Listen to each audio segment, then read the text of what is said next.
what's up, dude? So, I always had it's always basically, it's always going to be some type of monitoring when you sing. Eventually you'll find where things click into different places. It's good how you're noticing, like, you have like oh, no, that's the lower larynx. Oh, see the larynx. Oh, but then you can go higher, like, mommy, yeah, oh, mommy. That's how you raise it, mommy. But then it's just like, that's middle, yo. Then, that's like, in a sense, like I said, like do the yawn thing, but that is just going to be able to like fill your diaphragm up, your lungs up with air when you do the yawn. And it gives you like, if you just like, and just sustain that, not like hold your breath, like, but if you just like, and then just keep it there without like closing up, like, not like, but just like, and then just like stop midway. It's going to give you the feeling of like, like holding the air, So from there, you just have to like, don't not think about singing in the way of like, oh, I want to sound like this singer, I want to sound like that singer.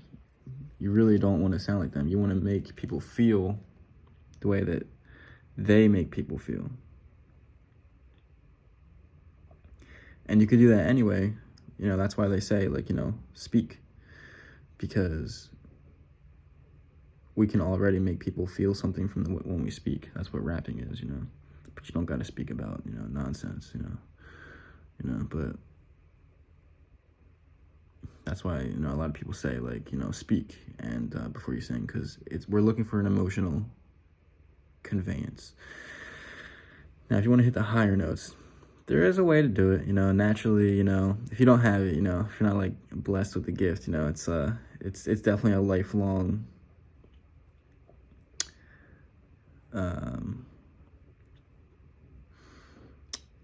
part of your life, and it's just something that if you love it, you just keep doing it and improving on it, and eventually you'll find your own style. And just to be able to express yourself, is the most beautiful thing about singing, being yourself, not trying to like put on this mask or performance for somebody, but it's just letting it out. It's who you are, letting it out. So I can really only talk from my experience what have helped me to be able to express myself more, and it is be able to understand that breath pressure, so that way when I'm hitting those higher notes in the higher octaves, I'm not like reaching for them. I'm like,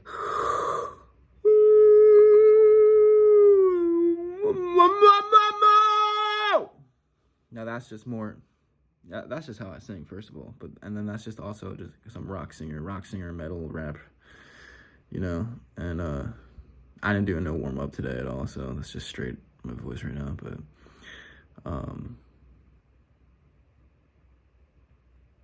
so what has helped me be able to like hit those high notes, like I didn't feel anything, like nothing happened, nothing strained, and my emotion out there is like, hey, listen, like that's like what I'm trying to say, like, I'm so hurt, listen to me. That's like my feeling. So you gotta like go inside and get to know what you really want to sing about and like why. And if you don't know why, well, that's where like just making the art in the first place comes. And if it doesn't sound good, definitely just pay attention to like just how smooth, because basically what singing is just speaking with like just longer notes, and hey, being yourself. Then they call it a genre. Like me, they'll call it emo. Because I have certain emotional trauma that makes my voice,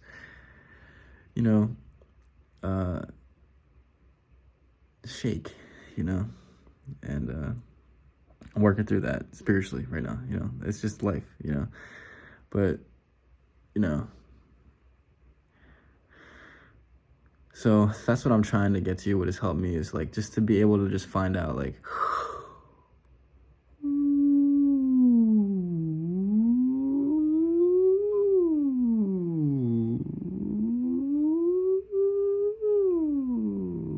and the vocal fry right there. The vocal fry helps connect it. So when you find that crack, if you do a little vocal fry like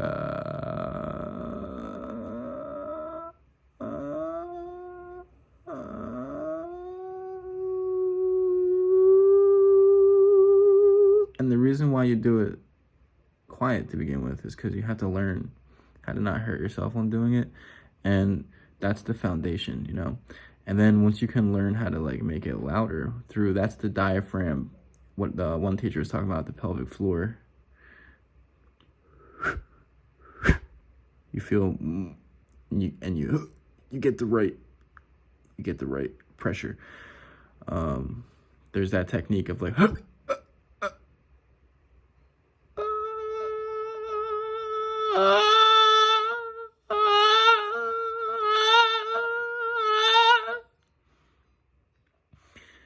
and you know, if you don't like where it's at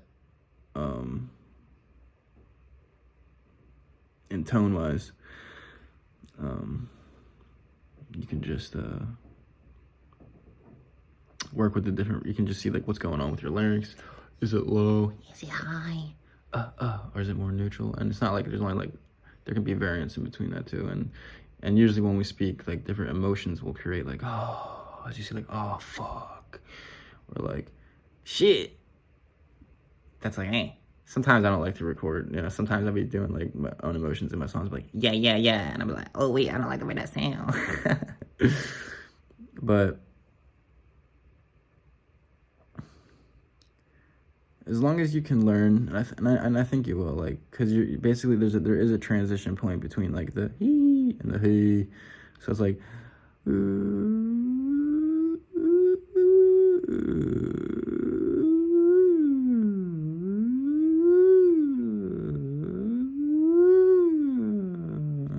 and if you see like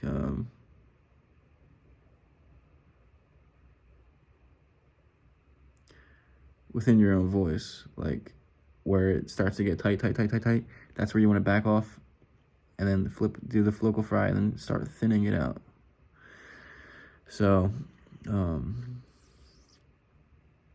yeah, that's pretty much it.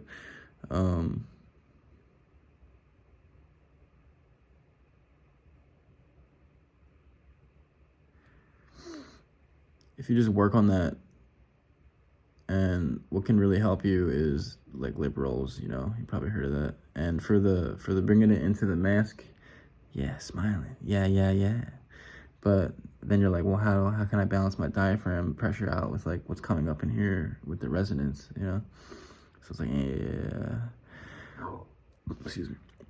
So that's where it's like, oh, sustaining the breath.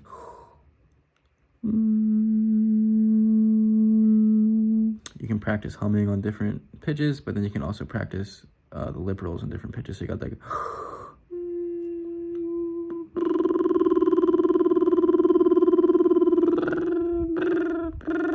and you can like change the resonance. You can go total nasal.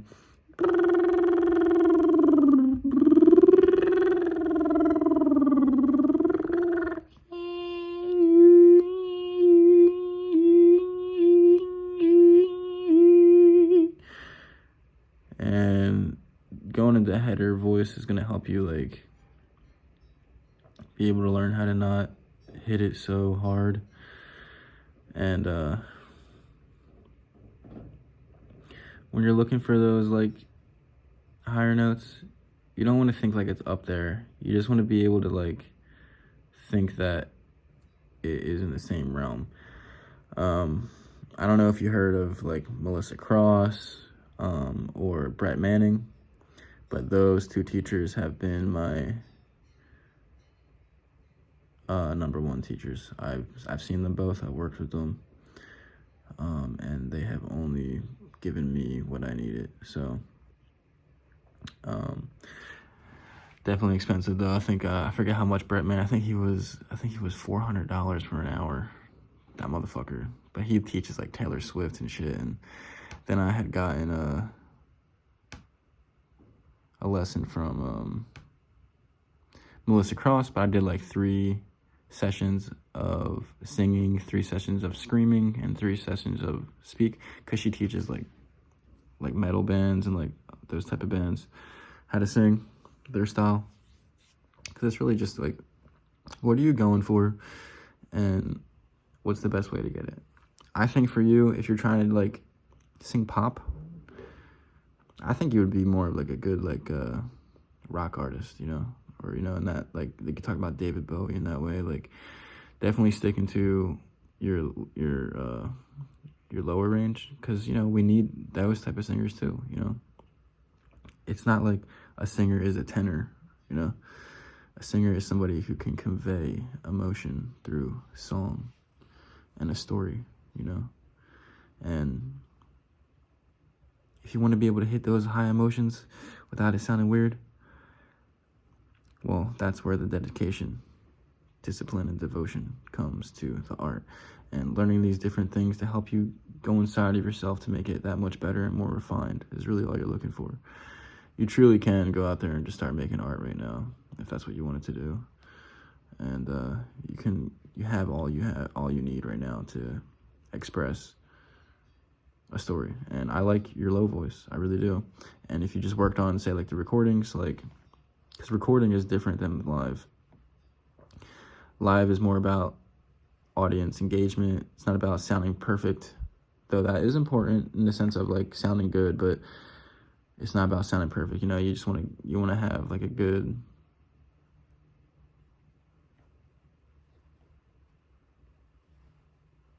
performance in the sense of audience engagement and message, artist message, you know. So I'm not sure what you're going for. Are you going for like wedding singer like type of vibe? Or are you going for a rock? You know what I'm saying? Like rock stars are renegades, you know. We are a little dangerous, you know. So it's okay to no, I'm not saying it's okay to squeeze your notes or hurt your voice, because it's not. But say if you're recording right now and you did that, that's fine. You know, people who do rock have done that as they keep progressing their voice. So yeah, man, just do what you love, man, and as you keep getting better at it, you know, you'll just learn to respect the art more. And really, that's what it's about. It's not about being perfect, you know, or being the best singer on stage. It's about saying what you got to say, and that's just what life is about anyway. You know, some people are going to agree, some people are going to like it, some people aren't, you know. So anyway, I don't want to make this too long, so I hope you have a good day, and I hope this helped your mind a little bit, clear up some of that scattered confusion. I've worked with many people like online in the sense of like I studied all their stuff, but my favorite teachers are Brett Manning from Singing Success and Melissa Cross, because without both of them, I would not be who I am today. I would not be able to get my art out as it is today. So yeah, man, I just want to say thanks to you for the question, and I hope I can help. Let me know. And quickly, if you want to like be able to like touch on every single note in your range and just get it warmed up to become more familiar with it, 1, it's going to take time. It is going to take time. But 2, like I said, you can start recording right now. Get songs out. What do you feel? You play guitar, I heard. Get that done. And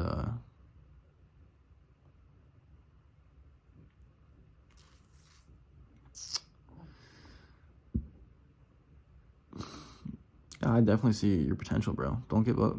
You know, I definitely see you can do it. It's just going to take time, patience, dedication, discipline, and devotion too. If you love singing and you're doing it because you feel it's a calling from your heart and you just you would feel more at peace with it included in your life. You're not trying to rush around and become famous or impress people. You know, you're just trying to Be who you are, say what you feel, you know, and you love singing, and it's just who you are, man. Not only is that going to make it much more appreciated, but it's going to make it that much more real, and it'll make it that much better for you in the long term. So I know some things we might not want to hear. And when it comes to like strengthening things through exercises or diaphragmatic support, that's going to definitely help things in the sense of making it not so hard on you when you sing. You know, it's easier. And when you get the right warm-up routine and you find the right exercises for you to like get your voice to do what you need it to do, you know, not only will you have more confidence, but, you know, you'll be good. Like I said, definitely check out Melissa Cross. She works really good for like rock artists. And her warm-ups are so simple and effective. That's really all I do now, only Melissa Cross warm-ups.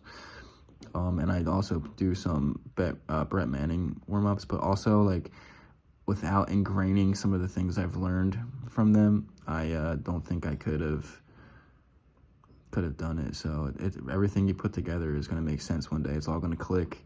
You know, any type of study, you know, takes time. It's hard at first, but it eventually works out.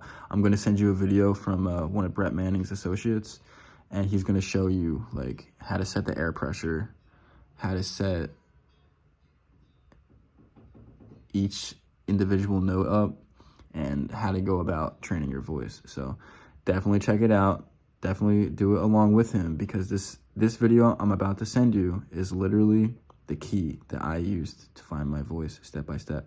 But like I said, I've also put Melissa Cross in the mix, and every single day, you know, you adapt to your